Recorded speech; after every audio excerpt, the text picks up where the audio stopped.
Hey, everybody, welcome to Did You Hear About This? I'm Bill. I am Scott. And the kids are here again. Oh, they're here, yeah. Who let them in? You snuck in. You used the doggy door and got in. Yeah, the alarm went off, too. I thought the cops were coming. I don't know what was up with that. They might have an alarm system that's so sophisticated that as soon as these kids come in, it's like, uh-oh, whoop, whoop, whoop. Well, yes, we're here. We have some company. They'll be quiet attendees this show. And they're not going to be on video. This isn't a video show. So No. we talked last episode. We're starting to move into video. Found out how hard that really is to do a good video show. And with the holidays, this just kind of was like, we need to find any spare time to try to get this episode launched. So video is not happening today. I'm also beginning to think you don't like the looks of our faces because not a lot of views on the last video. Yeah, not a lot of views. Not a lot of ROI for that investment of time. You can hear the crickets.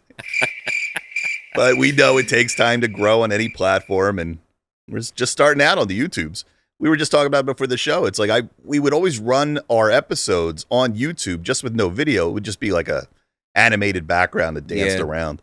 So I thought we were prepping the YouTube algorithms, but we have not quite pleased the YouTube overlords yet.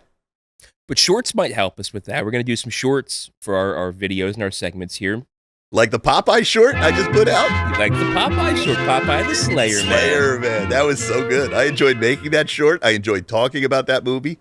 And now, making the short, I was able to look at the trailer. Yeah. Like, it doesn't look bad. It's not terrible. It looks pretty good. It's cinematic. Oh, the guy finds a can of spinach. Yeah. He turns it over like... Oh, it's so ridiculous, but right up our alley. Yeah. Right up our alley. Yeah, for sure. So everybody out there in listener land, please like and subscribe. Do all the things. You know, I bitch about it all the time. If you don't do this, the algorithms don't fall in love with us. And we want to grow this show, so please do that. We got some fuck-upperies today. We have a little bit of mailbag. We got our news stories, of course. What's the main topic today, Scott? A little bit of a conspiracy theory about life being found under the continent of Antarctica. What? Wait and see. Where do you get these? This came actually from a friend of mine. More to come. All right. I'm very intrigued. Well, as usual, we got to do house cleaning, so we kick off and get the fuck-upperies out of the way because we feel bad when we've given you bad information. Yeah, so this one here, it's not really that I gave you bad information. I went out of my way to set up a joke and a sound drop during the episode with Brother Steve. We were talking about the ages of celebrities, and we were talking about Leslie Nielsen in Airplane, and I said, surely you must be kidding, only for the fact that I could then play, I am serious, and don't call me Shirley. well, I fucked up the whole thing. The line is, surely you can't be serious. And he says, I am serious, and don't call me Shirley.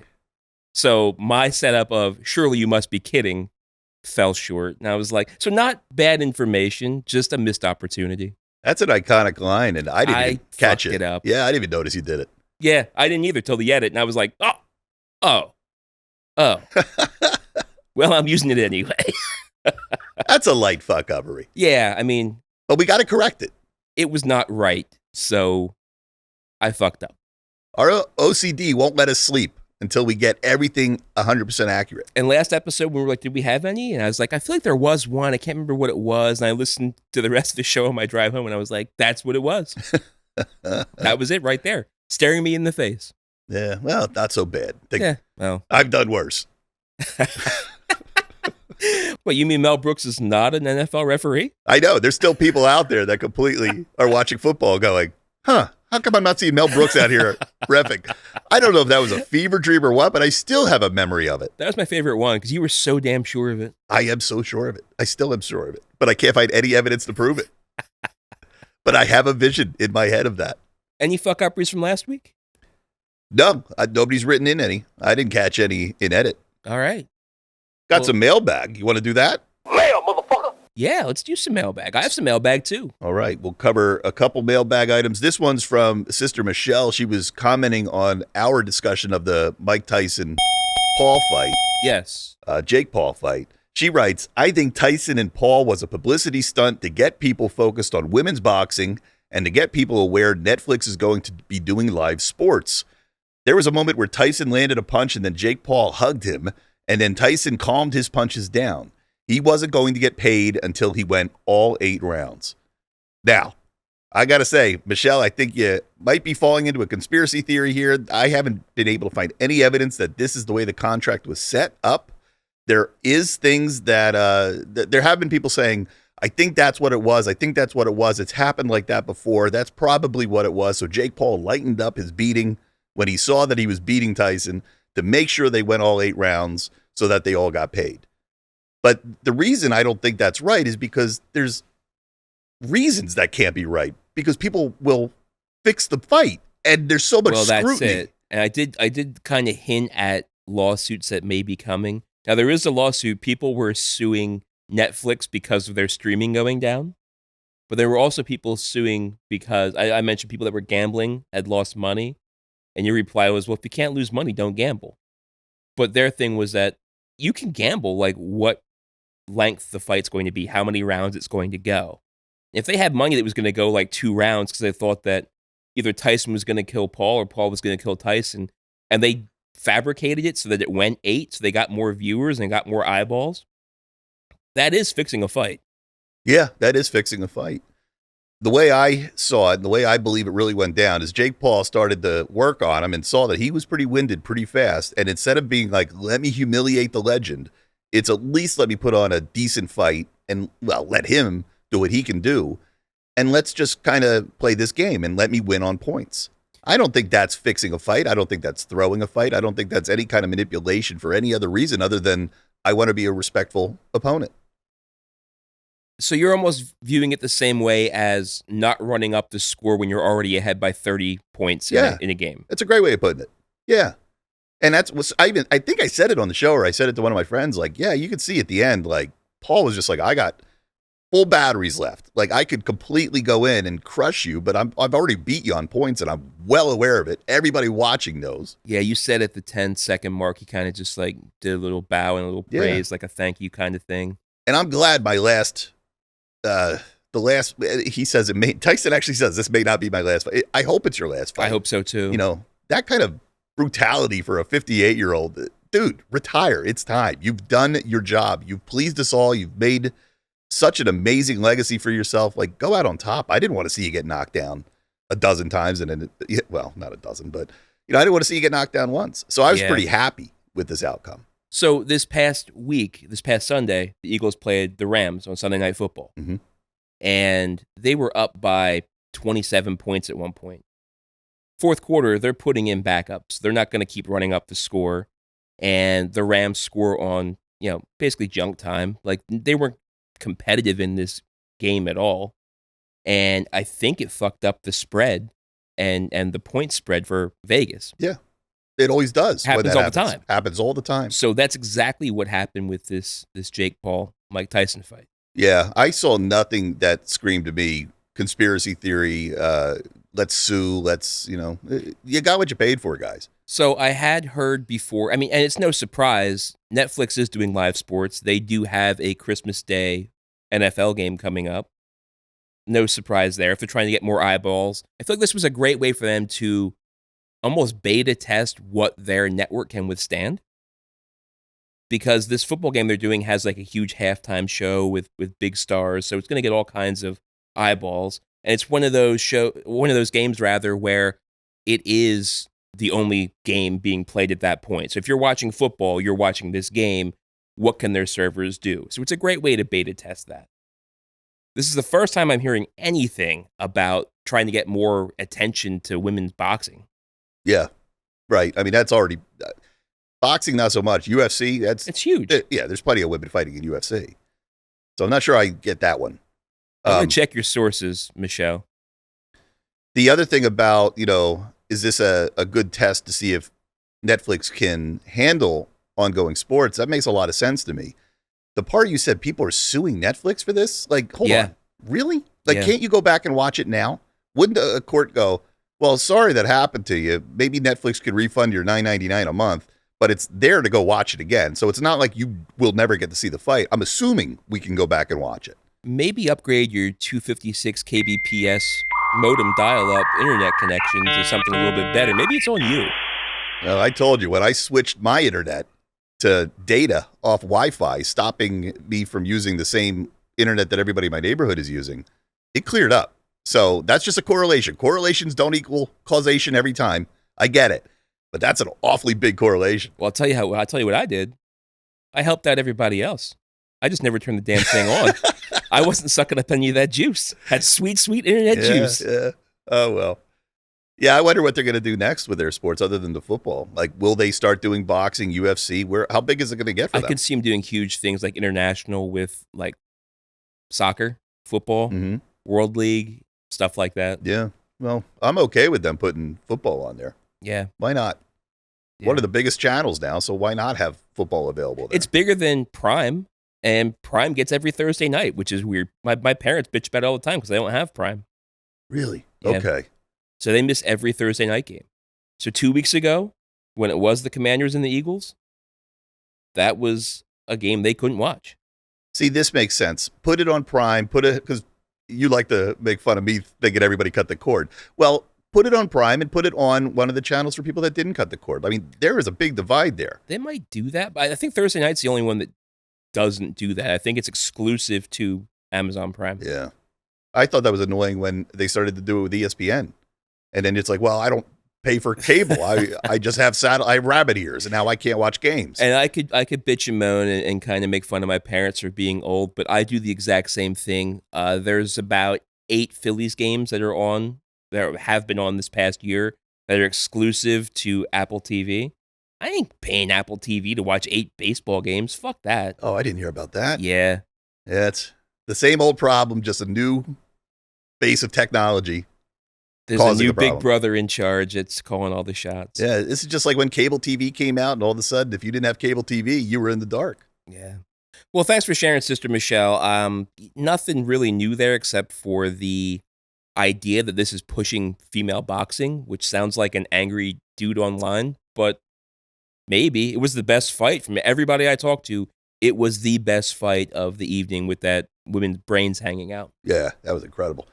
Yeah, I've heard other people go, yeah, the other fight sucked. I'm like, I actually thought they were all decent fights. That's what everybody says. So every other card on that ticket, huge. Yeah, it's a great night of boxing. I loved it. Well, you said you have a mailbag, right? Kinda. I'm going to consider it a mailbag. I heard from 2 avid listeners that we were actually the topic of a Thanksgiving dinner conversation. You're kidding me. And it wasn't at my house. And did it ruin their Thanksgiving? I don't think so. I heard from Brother Rob that he and Brother Mumbo, who have some familiar connections there, were actually sharing a Thanksgiving dinner together. And both were talking about the show and how fun it was to be mentioned. So maybe self-fulfilling, some synchronicity here. I'm going to mention them again. Yeah. So thank you, Brother Rob and Brother Mumbo. Glad we could be part of your holiday festivities. I call that ego baiting. Yeah, sure. Yeah, no shame in that game. No, tell your friends. Maybe they'll get mentioned too. That's you want right. your name on the internet? Bring it on. Watch the show. That's right. I love it. Give us a comment. Hit us up on Twitter. Are you drinking Mumbo coffee today? In fact, I am. All I drink is Mumbo coffee anymore. Very good. HillRoadCoffeeRoasters.com. Send check for that commercial to did you hear about this at gmail.com? Which actually isn't our Gmail address. I'm actually forgetting what our Gmail address is because nobody writes to us. So I don't even tell you anymore. But if you go to, here's what we do. Go to Twitter because we opened up the Twitter again. X. The X. Oh, I'm never going to get used to friggin' No. X. We opened up the X again. And the reason I did it was just because, I don't know if you hear, a lot of people are fleeing X. It's not a political reason at all. It's because we had the channel before. We had the X channel or the X account before. And it's just a lot of work. And then all this like great stuff has been sent to me from you and some other friends. And I'm like, wish I had a place to share this. So I was like, I'll go back to the social media world just to share some of this funny stuff. So if you want to get back and follow us, you can follow us on X. And you can go to didyoughearaboutthis.show to find that X account. Find our email. You can find everything to reach us, to send us stuff, to inspire us, to keep us going. So you're saying maybe we should be doing Blue Sky? I joined that Blue Sky. Yeah? Yeah. It's just like Twitter. That's what I hear. It's as angry as Twitter's. But it really has become politicized because on Twitter, it's everybody yelling at Democrats. On Blue Sky, it's everybody yelling at Republicans. I was like, You know, and you know me, I'm in the middle going, Everything's hate, hate, hate. yeah. I'm like, you both look the same to me. I don't know. So it's weird to be in a place that's just so angry, but I try to keep in my bubble. I just hang out with the pop culture guys. That's funny. I listened to a very interesting podcast this past week that was talking about, is the world getting more pessimistic? And basically Americans have that mindset that we are all getting more pessimistic. And looking at politics, the political parties are less tied together by ideals and by beliefs in how the government should be set up and run, and more brought together and polarized by who we view the enemy is and what our common concerns and fears are. So it's about who's the enemy, not who's my teammate. Yeah, I think you're totally right. Yeah, That's it was exactly- a very interesting podcast. That's exactly the way I see it. I got a theory that because it used to be, you only found out about this stuff if you were the kind of person who would read a newspaper. Yeah. You would only ever read about politics if you were reading the newspaper. And there was a certain type of person who read the newspaper. Well, I was going to say, like, you know, maybe more sophisticated or intellectual types. Usually Maybe. people investing in stocks, they want to check out what the stocks are doing. There's people that are more informed, yes. Yeah, our dads, you know, would read the newspaper. Yeah. They just, My dad still reads the newspaper. yeah, mine probably does too. But kids weren't reading the newspaper. But now this stuff is trickling into social media and kind of put out in a way that's like, click this headline, click this salacious headline so I can get the money I used to make as a newspaper. Sure. So that's dangerous. And that's what's happening. I think a lot of that stuff is all, you know, fishy headlines that people are just reading. And I think it's riling people up. Are you saying fake news right now? It's fake news is on both sides. I know. And it's really kind of a problem.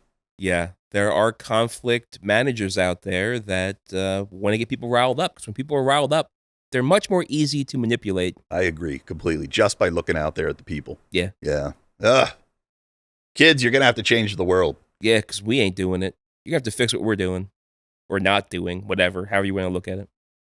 Start thinking about it now. You have about 15 years until you're responsible for all of us.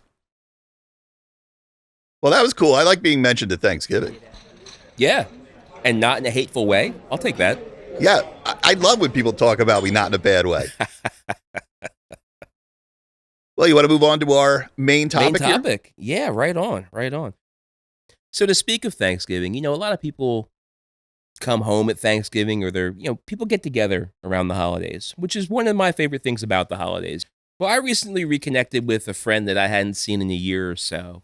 We'll call him Mr. W, as I may have mentioned at the top of the show. I can't remember. But Mr. W, I'm going to call him that not because he's famous or infamous or anything like that, more so because of all my friends, Mr. W is the one who gives me all my news on the latest conspiracy theories. All right. All right. Mr. W is our source. So Mr. W and I got together for a cigar. We were hanging out, catching up. His latest news from the X-Files, aliens are living under the ice of Antarctica. Aliens are living under the ice in Antarctica. Is this related to like the Scientology thing? I don't know anything. No, nothing about that I know of. There was no connection that I found. There's a Scientology thing? Yeah, I mean, there's a reason that the ships go into the ocean. They celebrate their religion I know what you're in talking the ocean about. because of the spirits of the Thetans or whatever down in the bottom of the ocean. Of all the deep diving I did on this, no ocean pun intended there, I did not know that Scientology was a part of this. That never came up. You should have totally taken credit for that pun. No. But like, I'm that fast. Yeah. Yeah, that was good. So this story did not surprise me. As I said before, Mr. W has shared many, many alien-based stories with me over the years. The truth is out there. You know, that's kind of all his mindset. He's one of those guys. My favorite of which has to be when he actually called the UFO, or maybe it's UAP now, I don't know, but there's a hotline out there that he actually called to report strange objects in the sky above his house. And he wasn't completely nuts, because there were things in the sky above his house. They just happened to be Elon Musk's Starlink satellites that were dropped by SpaceX the night before. Oh, really? Yeah. So there was an explanation. He to that saw one. the grid, and he saw the grid moving like at evening time, like twilight time, and he was like, "Hello, I have to report something." They're like, "Where are you located, sir?" Yes, there's been many reports. So there's like a UFO hotline out there that's actually taking calls about things in the sky. Oh, I didn't know that. Yeah, I didn't either. Mr. W was the one that told me about that. Can you imagine the poor guy at the other end of that line with all the nonsense that he's hearing? You know, I was just abducted and anally probed. Okay. Thank you. We will write it down. Thank you. And your name, sir? Now, as much of a conspiracy theorist as Mr. W is, I'm surprised he would call and put himself out there, because I would think if you were a real conspiracy theorist, that's going to get you on a list someplace. Men in Black are going to be finding you. Yeah. Yeah. Yeah. They're going to show up at his door and flash him. That's right? what I'm thinking. Like, I'm surprised he gave that information. Well, no, he's on the grid now. You made the list, sir. The sub-ice dwelling alien story stood out to me for a different reason than it coming from Mr. W. The first thing I thought of immediately made me think of John Carpenter's 1982 hit, The Thing. Right. Hell yeah. That's exactly what happened to and that was Antarctica too. Antarctica, yeah.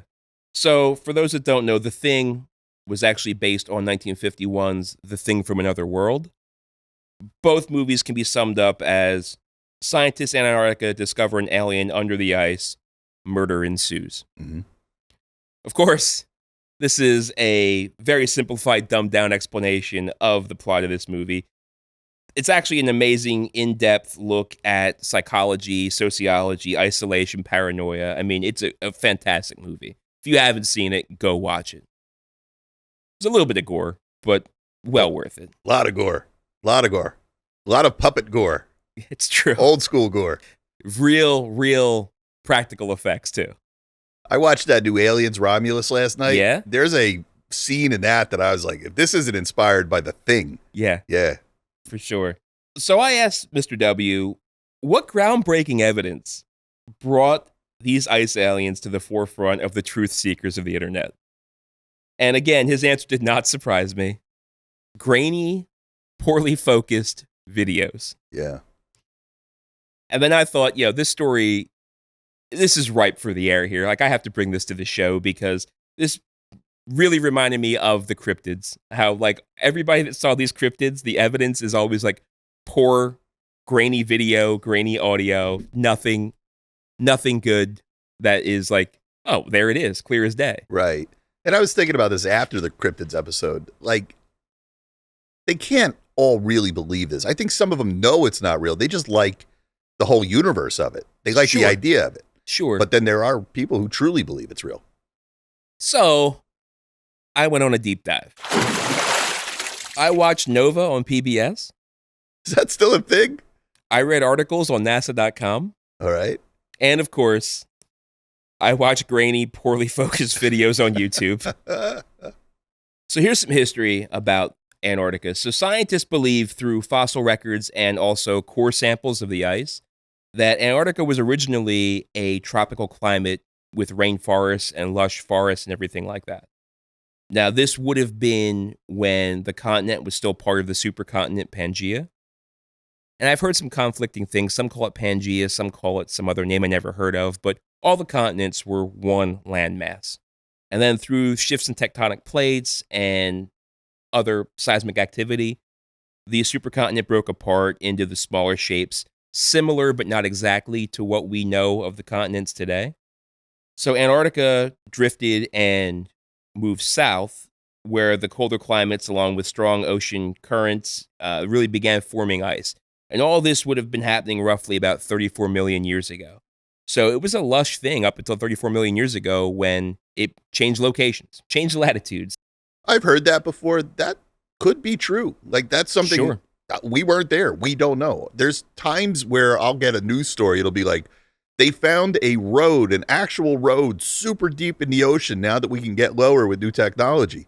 It's like, that's kind of interesting. What could have caused that? Maybe it was just some tectonic plate moved, created a thing, fungus grew, created a stain, and now it looks like a road. Or maybe it was a real road built by somebody way before we even got here. I mentioned core samples. They've done core samples down in the ice of Antarctica and core samples down in Australia. Crikey! And they can actually see at the same depth. It was all part of the same they were connected until they broke apart. Yeah. So there's scientific evidence that this isn't just some made up bullshit, While this ice was forming, though, 34 million years ago, it wasn't as frigidly cold as what we think of Antarctica today. There was still enough warmth there that plant life was able to thrive on the continent. And then about 20 million years ago, there was this flash freeze, according to these fossil records. And that's basically what resulted in this barren tundra that we know of Antarctica today. So now I'll get into the science portion of things. Now we're the history lessons are, we'll get into some science. So here comes a little bit more boring stuff, but feel free to ask questions. I did a lot of deep diving here. So present day scientists are really focusing on Antarctica to study the effects of global warming and really how is it impacting the ice sheets that are on the continent. Theories suggest that if the ice of Antarctica melts, major cities across the world are going to experience devastating floods. People are going to be displaced along all coastlines of every single continent. It's going to be catastrophic results if all this ice melts. In 2014, and this is where NASA comes into it, NASA actually sponsored an oceanic expedition in which they found massive populations of phytoplanktons that were blooming beneath the sea ice up in the Arctic Ocean, so the other polar end of the globe. The discovery of those phytoplanktons up north has scientists today, a decade later in 2024, doing similar expeditions around Antarctica because there's evidence from NASA satellites and also underwater equipment dives and stuff that there are phytoplankton blooming around Antarctica as well. Curses! So phytoplankton, not just the owner of the chum bucket on SpongeBob, phytoplankton are actually floating plant-like organisms that are able to create their own food. So maybe like the chum bucket. And they could do this through photosynthesis like plants on land can. Sure, okay. So this was really surprising to scientists that this was found around Antarctica because the depth of the ice sheets and how short the days can be in Antarctica, nobody would have thought there'd be enough sunlight to sustain life underneath the ice of Antarctica. However, they're now finding that there's cracks and gaps in the ice that nobody realized was there before. And there's enough daylight they can get through to the water underneath the ice that these blooms are thriving. So there's still life in the harshest conditions on the planet. Things adapt. I mean, I'm a big believer in evolution. You look at how we have some things that can breathe underwater and created gills, and other things like us who have lungs and can't do it. Like, you adapt. Yeah. It takes decades. It takes, millennia. Yeah. Now, here's the real story, according to the people that really have their finger on the pulse. NASA knows that there are freshwater lakes hidden under the ice of Antarctica, and they cover it up and lie to us. And these freshwater lakes can not only sustain life, but life does thrive there. And if that's true in Antarctica, the same is also true for the other frozen moons and planets in our own solar system. So there is proof that life is living out there. Got it. Okay. No scientific method there. It's proof. We have proof. What else aren't they telling us, Bill? If they're lying about lakes under Antarctica, what else are they hiding? I got it. Okay. I didn't know proof was so easy to get to these days. So my takeaway between the whole thing, and honestly, the grainy videos, it's like the dumbest AI-created bullshit you ever seen in your life. All these videos are like 8-minute, 7-minute clickbait. There's some shorts out there. I couldn't watch all of them because it made my brain hurt.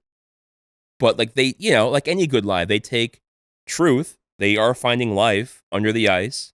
But while there may not be any shape-shifting, murderous, frozen beings under the ice of Antarctica, these studies are showing us that, as we just said, life will find a way. Life finds a way. And it can adapt and thrive in the harshest conditions in any environment. So is there life under the water of Antarctica? Yes. Is the story going to be as exciting as the epic 1982 sci-fi thriller? Nope. No. No. This life is about as exciting as yogurt. If anything, you might get a good episode of PBS's Nova out of this story. I can't believe that's still around. Nova. I guess substitute teachers have to show something to kids in the classroom. Yeah. That's all they showed us. Oh, I see that. I remember when it come up Nova, it would be a picture of a planet, maybe even Saturn. It's still the exact same opening. It wasn't Saturn. Um, It's a planet. I just remember when I would see that, I go, oh, God, somebody's going to make me watch this and learn something. it's like, you know what it was? It wasn't even the image for me. It was like the Nova. It was the tones. And I was like, oh my God, this hasn't changed a bit. Yeah. Oh, man. That's talk about changes in getting older. Now I'm actually curious about all those Nova episodes I saw as a kid and be like, now I'm ready. Now I'm mentally ready for these things. And not only now are you mentally ready, like all the Nova stories always talked about like what scientists are doing today. Whatever came of that research that they were doing back 20, 30, 40 years ago. Yeah. I want to know, what did we learn from that? Yeah. Well, I got a shocker for you. Are you done with your story? Yes, that's all I have. I'm going to guess your shocker is you don't believe any of this bullshit. No. My shocker is the opposite. Oh, Yeah. See, I'm a big believer that anything in the past can happen again. sure. We're life. We've happened. And there's a million other planets that could be out there, in the perfect situation that we were in on this planet, next to a sun, whatever, where life was growing here. And I believe they've even found some kind of They found plant life. frozen water on Mars. They found frozen water. So what they're doing when they're doing these explorations and these expeditions out in space is they're looking for water, because water, as we know it, is the basis of life. Sustaining life. Sustaining life as we know it, though. Yeah. And this is kind of the hubris of mankind. Like, we think if they're going to find life, or you read a story that there's life forms out there, you don't think plants. You think like carbon-based life forms as we are. It's going to be like in our image. Like, no, that's a mankind thing to think. Like, there's going to be like life out there all over the place that looks nothing like life as we know it. Right. Exactly my point. And that's why I think it's very possible there is other life out there. Sure. No, I believe that there is. Do I think they're flying around and, do I think V is happening here? No. Do I think They Live is happening here? I don't, because I haven't seen that yet.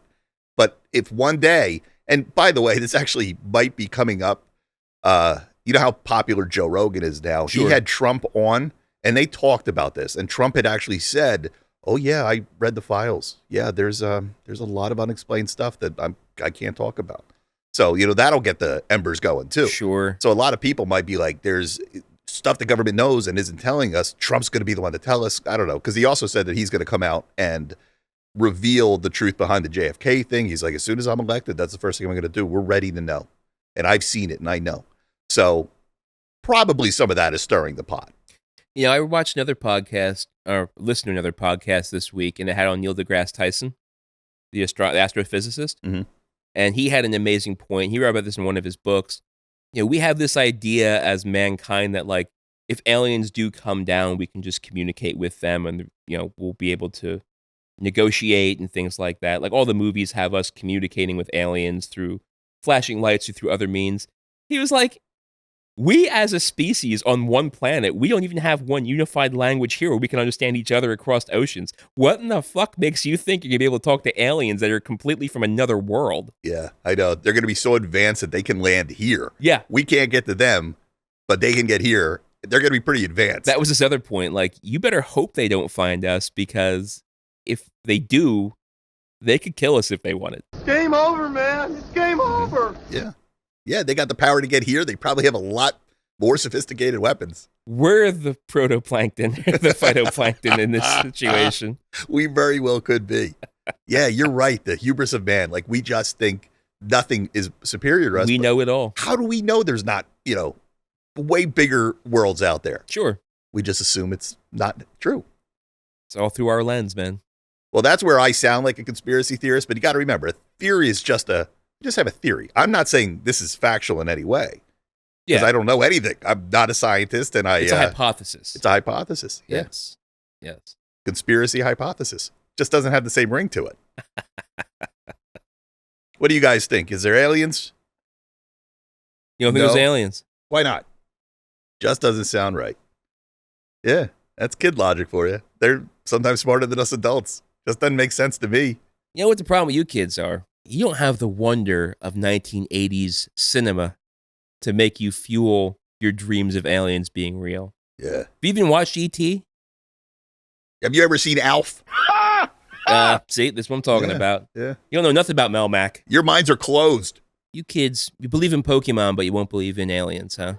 So that's all I got, man. Is there life out there that we don't know about? Absolutely. There's life on this planet we don't know about. We're still finding species and organisms in rainforests, around volcanoes, in the ocean.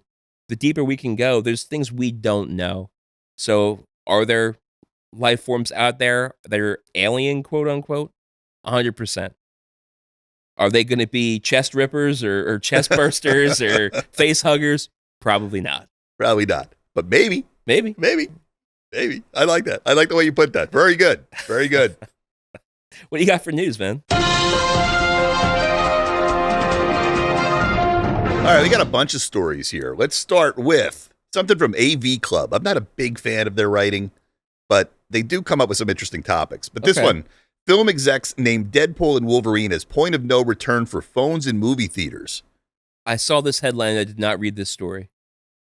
Things are changing. We know things are changing, but this is just another example of how things are really changing in Hollywood and in our movie-going experiences. Okay, the release of Deadpool and Wolverine marked a significant shift in theater etiquette, particularly concerning the use of phones during screenings.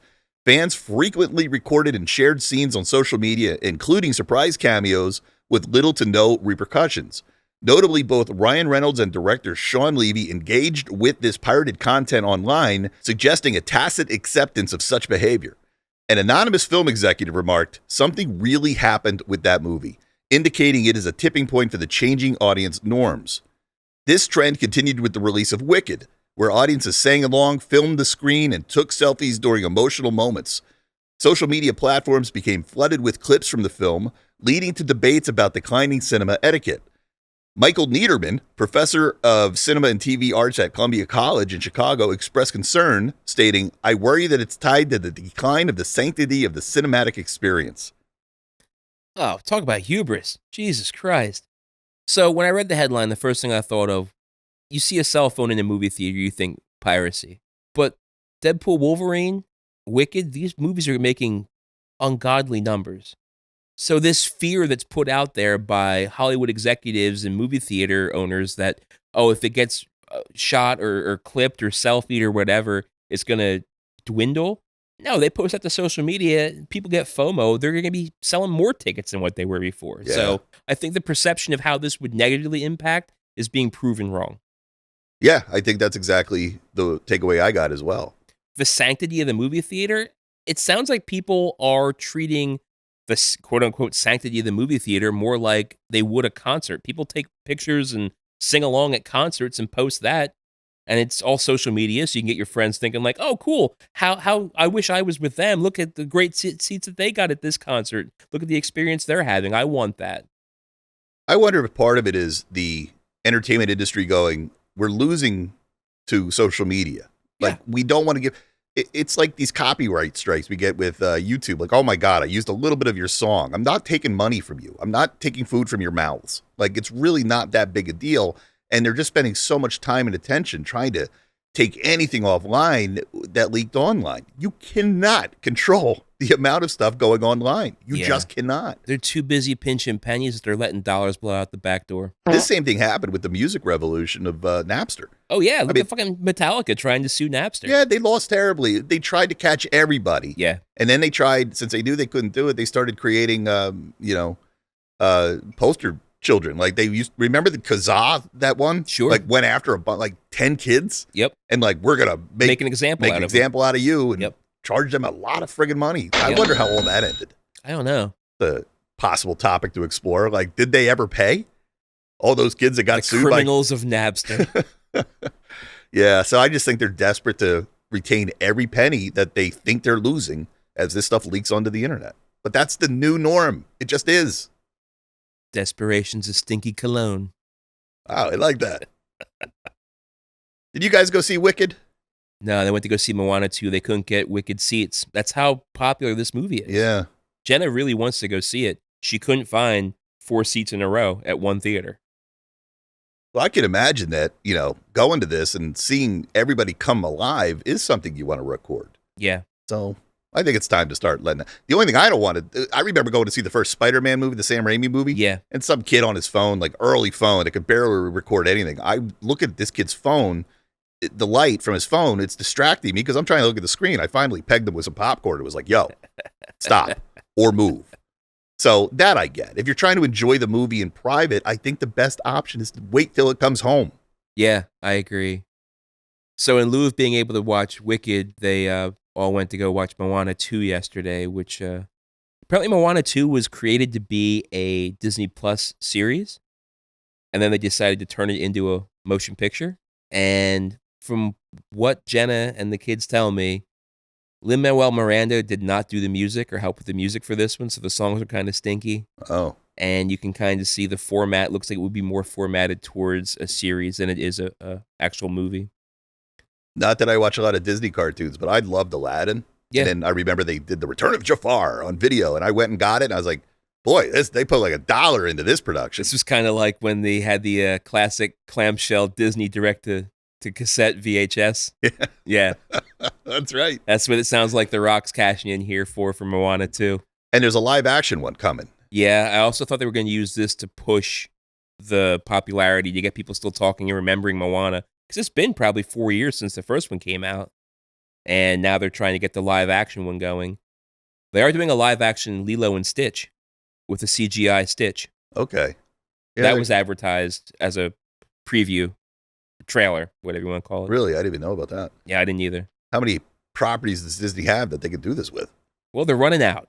Pretty soon you're going to get a live action Rescuers. They'd probably do a live, if they're going to mess with mice, they'll probably do a live action Ratatouille before they did a live action right. Rescuers. You're right.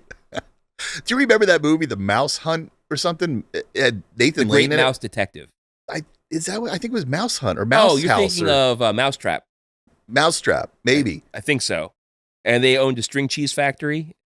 I don't remember the movie. Oh, it was a great movie. I saw something about special effects on my YouTube, and they were going through that, and I was like, damn, that's pretty good CGI for early in the day. I think it was Mousetrap. Mousetrap. They inherited their father's house, but the mouse was living there. Something like that. And to bring it full circle, they just could not beat the mouse. They destroyed the house. So instead, they just teamed up with him, and they invented string cheese. Okay. Because they owned a string factory. That was the father's fortune. And the mouse wanted cheese, and they invented string cheese. I wish I were born early so I could have made a fortune on coming up with string. Twine. Like somebody made a lot of money on the pet rock. Sure. Somebody made a lot of money on a slinky. This is stuff I could have come up with.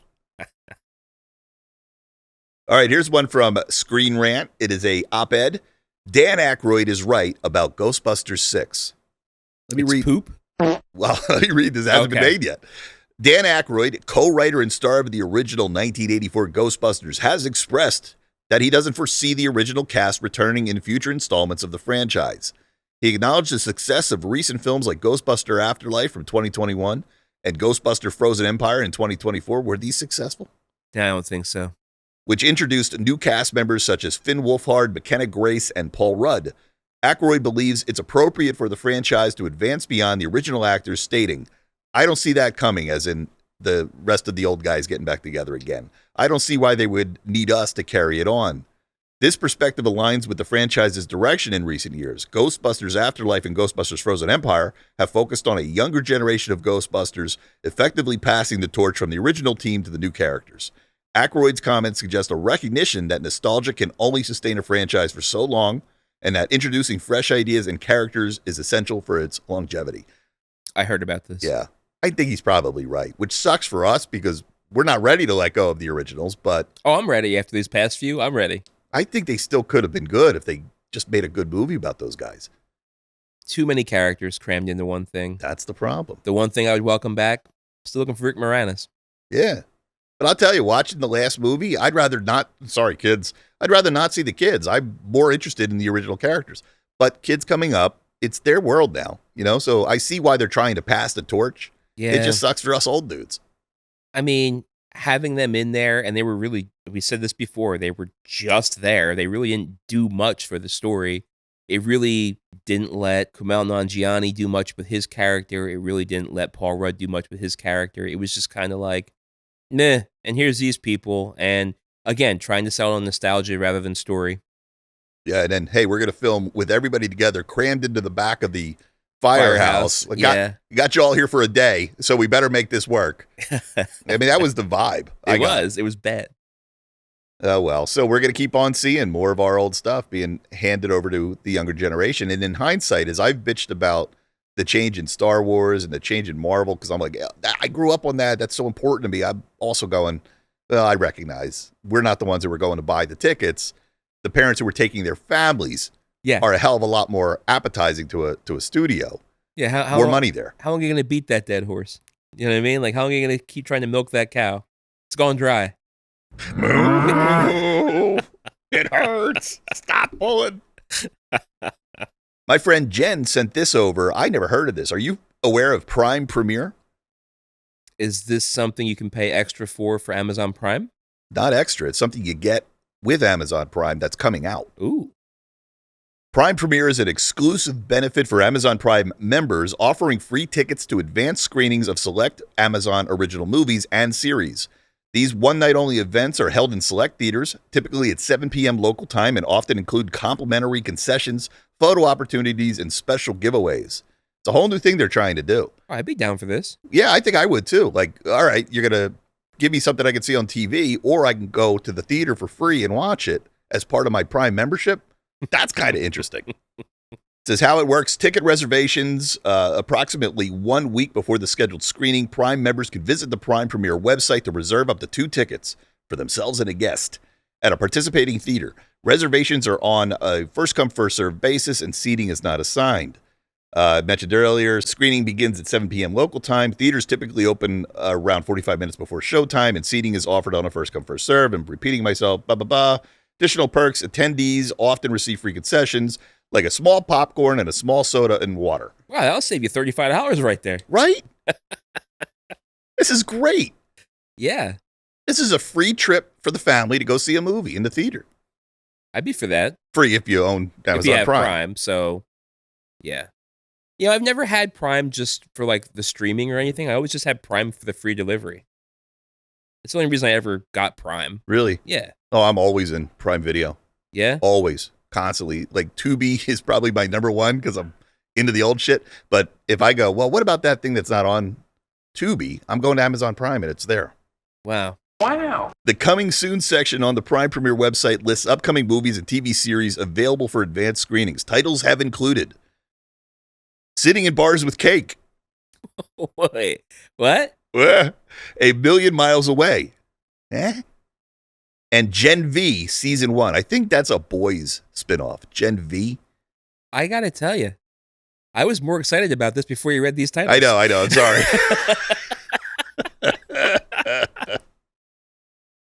No, it's free. I'm still down for that. I'm glad they're trying something new. Yeah, kind of interesting. Since, you know, the majesty of the theater experience has been tarnished by cell phones, I'm glad they're trying to bring some creativity back to that hallowed building. The theater. They're trying to save movie theaters from becoming what malls are now, just empty husks. Well, since we're talking about Amazon, here's one from comicbook.com. You sent this one over. Amazon MGM Studios is advancing its live adaptation of the classic anime series Voltron. We talked about this with Henry Cavill. Yeah, with a cast that includes, here are the names. We got the names. Henry Cavill. We know Henry Cavill. Yes. Sterling K. Brown. I know him. He's from... he was from, like, This Is Us? And Predators, I know he was in. Predators, yeah. There was something called the Artemis Hotel that he was in that I thought was great. He was Never great saw in that. Other than that, I don't know anything else he's really in. Rita Ora. I don't know who that is. I know that name, though, but I don't know who she is. John Kim. Alba Baptista. Samson Kayo. Tharanya Tharan. Daniel Quintoila. Like, these names are really cool, but I'd never heard of any of them. I knew the first two. Maybe the first three. But I haven't heard any of these other people. Specific roles for these actors have not been disclosed. The film is directed by Rawson Marshall Thurber, known for Red Notice and Central Intelligence. Do you know what those are? Sound like TV shows. Yeah. Who co-wrote the script with Ellen Shanman. Production is set to begin in Australia this fall. Crikey! It says Voltron originated in 1984 as an English adaptation of the Japanese anime Beast King Go Lion. Love that. Featuring 5 pilots commanding robotic lions that combine to form the titular giant robot.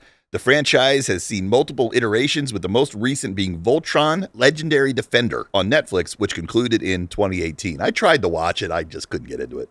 Yeah, I think I may have watched an episode or two. So this is an MGM Amazon.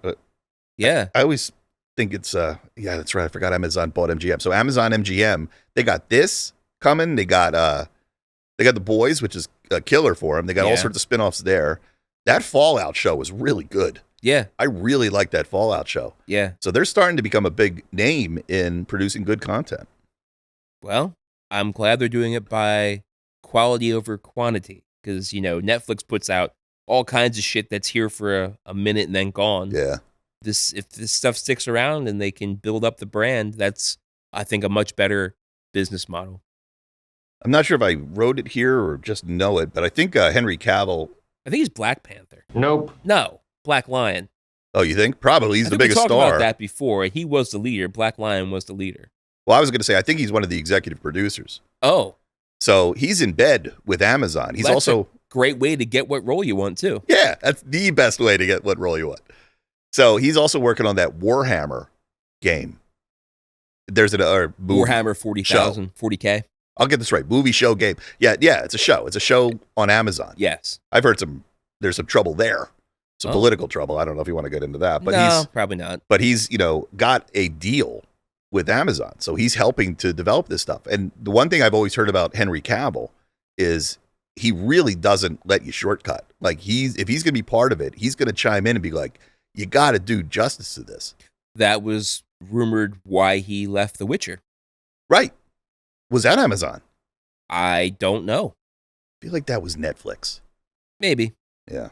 But he left because of the integrity of the subject matter was not coming across in the show and the writing. Yeah.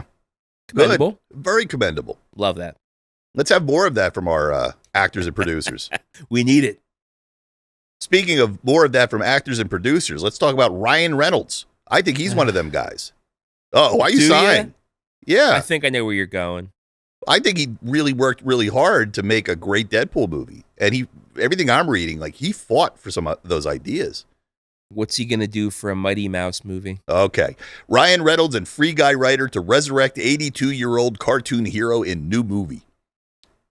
You already got it. We were joking about who gives a shit about Popeye.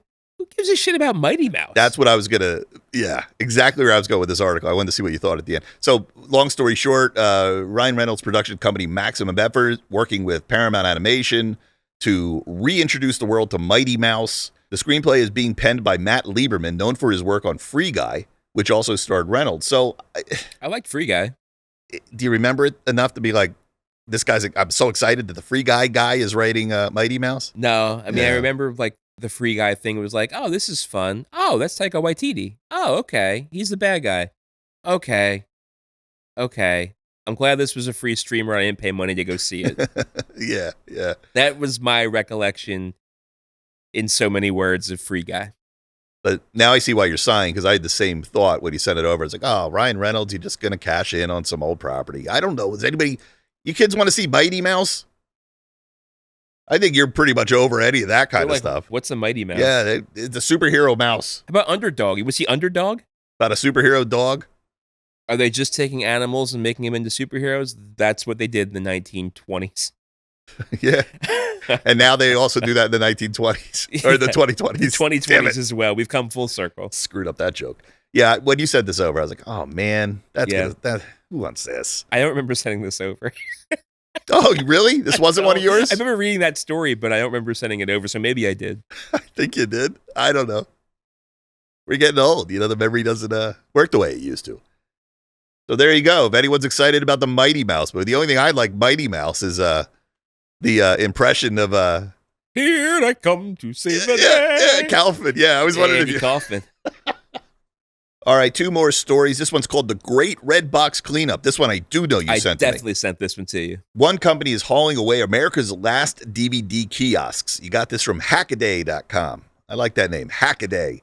In June 2024, Redbox filed for Chapter 11 bankruptcy, which was later converted to Chapter 7 liquidation, leading to the shutdown of approximately 34,000 DVD rental kiosks across the United States. 34,000 of those Redbox machines were around the country. That's unbelievable. You see as many of those as you see like those donation dumpsters that people Yeah. just drop here and there and on people's private property. Yeah. No, Yeah. it's true. The removal of these kiosks have become a significant logistical challenge for retailers and specialized removal companies.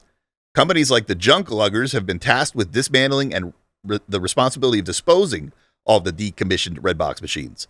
Their approach focuses on sustainability, recycling metal components, and donating the DVDs to community organizations such as assisted living facilities, homeless shelters, and veterans clinics. I actually read before you sent this over that there's stores that are just like, if you walk by it and show some interest, they'll open the door and go, take some DVDs. Take what you want. Yeah. So when you sent the story over, I was like, okay, it really is a national change now. They're trying to get rid of these things. I really like what they're doing with the machines, but the part of this story that really stood out to me is what are they doing with all the DVDs? And that they're going to like assisted living and like, people that might enjoy these DVDs yet. So the art still lives on. It says they also would donate some DVDs to like artists that were using like the reflective material in some of their installation pieces and things like that. So Right. It's not just getting thrown into a landfill. Right. It's not doing the Atari thing. Exactly. They're not burying it in the desert. I want one of these Redbox machines. Like I'd put it right in the corner of the basement here. There you go. That'd be crazy. killer. Yeah. Well, if you're listening and you have one of these, What if like Redbox machines became what the antique Coca-Cola and Pepsi machines became, where people like restore them and have them as collectors and with the old gas pumps, right? Yeah, it could the be. old Redbox. That could be. And then you'll walk by your grandkids. You'll explain to Oh them. my God, Con Air. Con Air. I think it was in every Redbox. I think so too. I was into Redbox for a minute. I Yeah? was. Yeah, I would always get something new out of Redbox. I've never rented one. Lasted like a year and a half because then Netflix streaming and everything kind of Yeah. took over. But yeah, I was a Redbox guy for a minute. Vending machine for movies. I mean, that killed Blockbuster. Sure. Not the only thing that killed Blockbuster, but No. that was a big one. You can now walk into a gas station and get your movie instead of having to go all the way out to Blockbuster. All right, here's my last story. Were you a fan of the Fugees? I was a huge fan of the Fugees. Their album, The Score, that lived in my car's CD player for most of my college career. Can you name the three Fugees? Wyclef Jean, Yeah, Lauryn Hill, of course, yeah. and Proswell. Pros Michelle. I call him as Proswell. Okay, you know more than I do. I wasn't a fan of them. Yeah. But this story from Variety was so interesting to me because it brings back one of our past conversation topics. I'm going to read it to you, but let me start with the title. Fugees founder Pras Michel speaks out while facing 22 years in prison. Wow. I never wanted to be a spy, he says. Do you know this story? I thought Pras was like going to jail for tax evasion. I know Wyclef had problems with taxes. I didn't know a spy? No, he's a spy. What? He's considered a spy by the U.S. government. This is a great story. I have to hear more. So Pras, a founding member of the Fugees, was convicted in April 2023 on 10 counts, including conspiracy and acting as an unregistered foreign agent. These charges stemmed from his involvement in a scheme to funnel money from Malaysian financier Joe Low. This is the guy from Yeah, Dumb and Dumber 2. Dumb and Dumber 2, yes. Joe Low. Joe Low. He got caught up with Joe Low. God damn. So if you remember Joe, let's talk about Joe Low real fast. So he Yes. ran this, it says, They funneled money from like good Malaysian humanitarian efforts into a slush fund to make bad movie. It was like, what was it, Red Granite Pictures? yeah, it was something like that. Yeah. Yeah, I wrote it down because I knew I wouldn't okay. remember. I'm sorry. So Joe Low is a Malaysian businessman and financier who is at the center of one of the largest world's largest financial scandals, the 1MDB scandal. He was accused of masterminding the embezzlement of billions of dollars from Malaysia's state investment fund, One Malaysia Development Berhad, whatever that word is, Berhad. He has gotten into shady deals with celebrities like Leonardo DiCaprio. He backed the Wolf of Wall Street. He loves Yes. hanging out with celebrities, and there's a lot of shady things that he does that some people have been like, well, I'll be gray and hang out with you and get some of your shine. But then all of a sudden, this guy, he just got too big and he burned out and he got caught, and now I think he's on the run. He threw that big party and wasn't like P. Diddy there? That big party. He was known for throwing massive parties. Did he throw a freak off? I don't know. He might be. He might be involved in this. Dude, as that comes, that whole P. Diddy thing, just to deviate from this for a minute, that's coming in March. Yeah. And the people that I keep hearing are running, like you haven't heard from Ashton Kutcher. You haven't heard from Leonardo DiCaprio. There's rumors that these guys have all fled the country. It's all rumors. I'm not saying it's true, but people are saying that. Like, this thing may be bigger than we even Joe know. Lowe got his fingers in everything. Yeah, and how involved is he in that? Yeah, I don't know either. All right, so back to it. What did he do? All right, so these charges stemmed from his involvement in a scheme to funnel money from Malaysian financier Joe Lowe into U.S. political campaigns and to lobby the Trump administration on behalf of China. So specifically, Michelle was accused of campaign finance violations, illegally channeling approximately $865,000 from foreign entities into Barack Obama's 2012 presidential campaign. Doesn't sound like a lot, though. It's not even $1 million. No, but they do it to avoid it would be too suspicious. Campaign donations rules. Yeah. There's like caps. This is the wink, wink, nudge, nudge. Hey, here's a you do something for my boy J-Lo? Sure. Yeah. So he did that. And then also unregistered lobbying. It says he participated in efforts to influence the Trump administration to drop an investigation into the One Malaysia Development Berhad scandal and to facilitate the extradition of a Chinese dissident, all without registering as a foreign agent as required by law. So this guy, Joe Lowe. He's in there trying to grease palms and stuff through Praz. You got it. But Praz doesn't have any jurisdiction to do such. He's just a celebrity who can get in the room. Wow. And he's like, well, while I'm in here, hey, Trump, you ought to, But of all celebrities, why Praz? I mean, like, the score came out in, like, 1997. I don't know. Why Praz? Because he was the one who was dumb enough to fall for it, I guess. I mean, Leonardo DiCaprio didn't get this into bed with J-Lo. Oh, my God. J-Lo. I want to be clear, it's not J-Lo. She's in trouble for some other things, evidently. She may have been at those parties, though. That's what they say. Mm. Facing up to 22 years in prison, Michel has expressed a sense of disillusionment with his former group. Now we're talking about the Fugees. In a recent interview, he stated, "I'm done with that. They're going to Europe to tour. I can't go. It is what it is." Michel's legal troubles have also led to internal conflicts within the Fugees. He filed a lawsuit against bandmate Lauryn Hill, alleging fraud related to their 2023 reunion tour. Yeah, we talked about that. Remember she wasn't showing up to shows and stuff and people were canceling their tickets? No, I don't remember talking about it. And he called her out. He was like, yeah, enough is enough. Like, there's enough smoke, there's fire. Lauren, you're a fucking nuisance. Totally forgetting that. And here's why. He couldn't even leave the country to do the European tour that's going to be making him money. Right. They canceled the entire USA tour. The only thing he could actually fucking go to. Oh, he's so screwed. The suit claims Hill exploited Michel's legal situation to impose an unfair contract on Michel and concealed financial information from him.